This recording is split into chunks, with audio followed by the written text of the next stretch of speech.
तो आइए आज हम एक कहानी शुरू करते हैं। यह कोई साधारण कहानी नहीं है, बल्कि यह उस दर्द, उस संघर्ष और उस सफ़र की कहानी है जो हर महिला ने कभी न कभी जिया है। कहानी शुरू होती है बहुत पुराने समय से, जब समाज की रचना हो ही रही थी। तब इंसान जंगलों से निकलकर बस्तियों में रहने लगा, घर बनाने लगा, परिवार बसाने लगा। लेकिन जैसे जैसे सभ्यता बढ़ी, वैसे वैसे महिलाओं पर बोझ भी बढ़ता गया।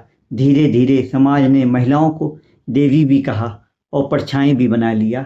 देवी इसलिए क्योंकि जननी है, जीवन देती है, लेकिन उसी महिला को कमजोर समझकर घर की चार दीवारी में कैद कर दिया गया। यहीं से शुरू होता है अत्याचार का सिलसिला। कभी शिक्षा से वंचित कर दिया गया, कभी संपत्ति से। कभी कहा गया औरत बस रसोई तक सीमित है, कभी कहा गया औरत पराया धन है।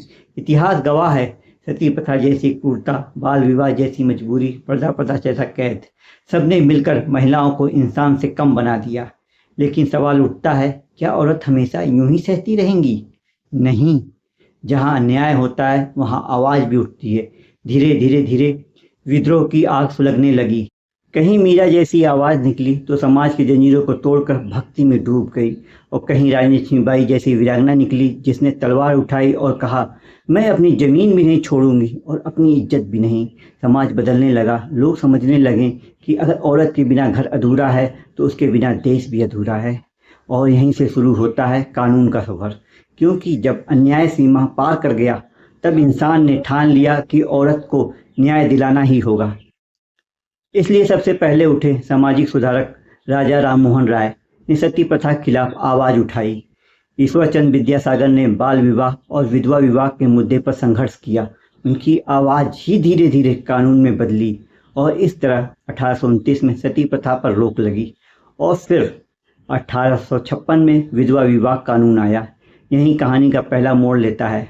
यानी कहानी का पहला मोड़ यही है, जहां औरत की पीड़ा को समाज ने पहली बार समझा और उसे मिटाने का कानून बनाए। लेकिन यह तो बस शुरुआत थी, क्योंकि अभी सफ़र बहुत लंबा है। औरत के अधिकारों की लड़ाई अभी पूरी नहीं हुई है।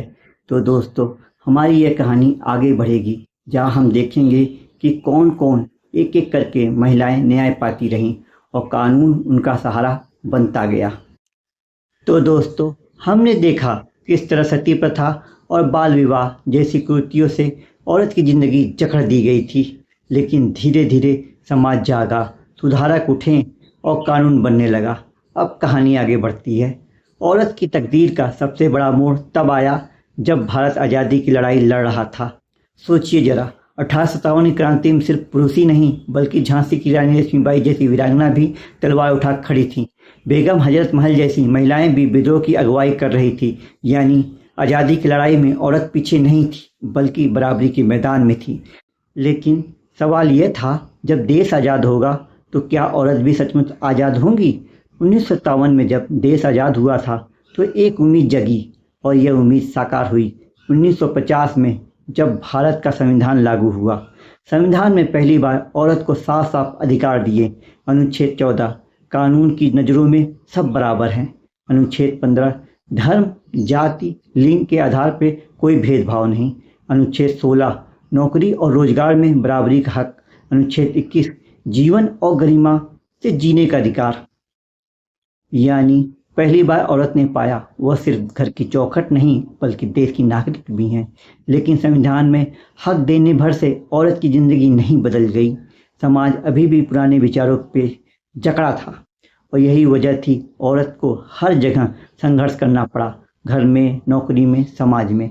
अब जरूरत थी और भी मजबूत कानून की। इसलिए सरकार ने एक एक करके नए कानून बनाए।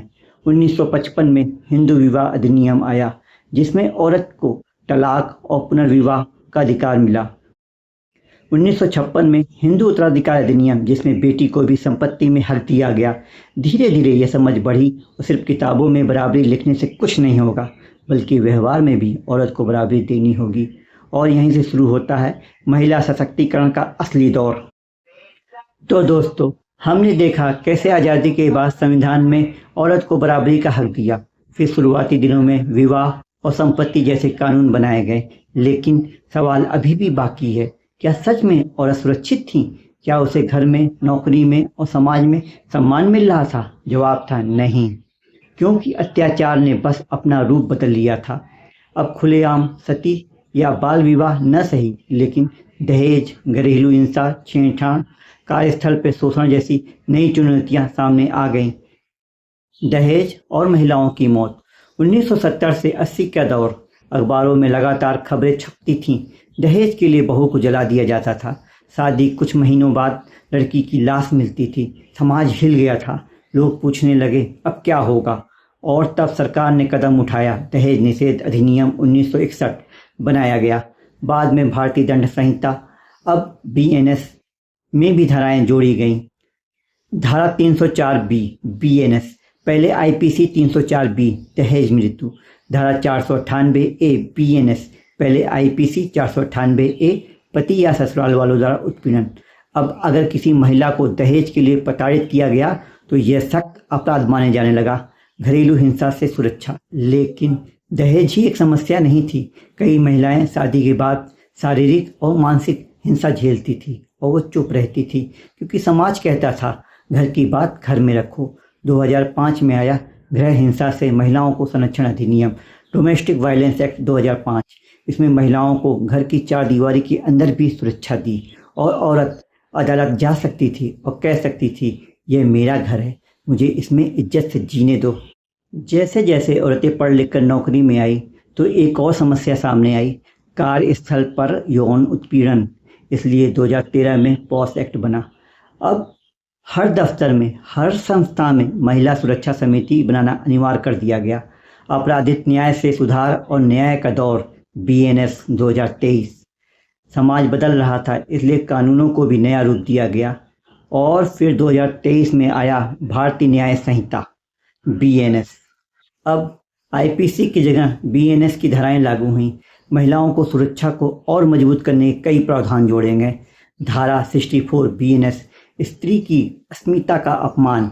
धारा 64 बीएनएस, यौन उत्पीड़न। धारा 67 बीएनएस, पीछा करना। धारा 70 बीएनएस, बलात्कार। धारा 73 बीएनएस, वैवाहिक बलात्कार। बीएनएस 85, अमानवीयता, पत्नी को छोड़ना, त्यागना या भरण पोषण न करना। धारा 498 बीएनएस, पति या ससुराल द्वारा उत्पीड़न। यानी अब कानून कहता है औरत सिर्फ बेटी, बहू या पत्नी नहीं, बल्कि एक नागरिक है जिसे सम्मान और सुरक्षा का पूरा हक है। तो दोस्तों, यह पूरी कहानी हमें बताती है कि शुरुआत में औरत को कैद किया गया, फिर उसने आवाज़ उठाई, फिर सुधारक आए और फिर कानून बने। आज हम यहाँ तक पहुँचे हैं कि संविधान, अधिनियम, अब बीएनएस, अब मिलकर महिला की रक्षा के लिए खड़े हैं। लेकिन असली सवाल है, क्या सिर्फ कानून बना देने से औरत को बराबरी मिलेगी? नहीं, जब तक समाज का नज़रिया नहीं बदलेगा। इसलिए ज़रूरत है कि हम सब मिलकर औरत को सिर्फ कमज़ोर नहीं बल्कि सशक्त साथी मानें, क्योंकि जब महिला सशक्त होंगी तभी समाज और देश मजबूत होगा।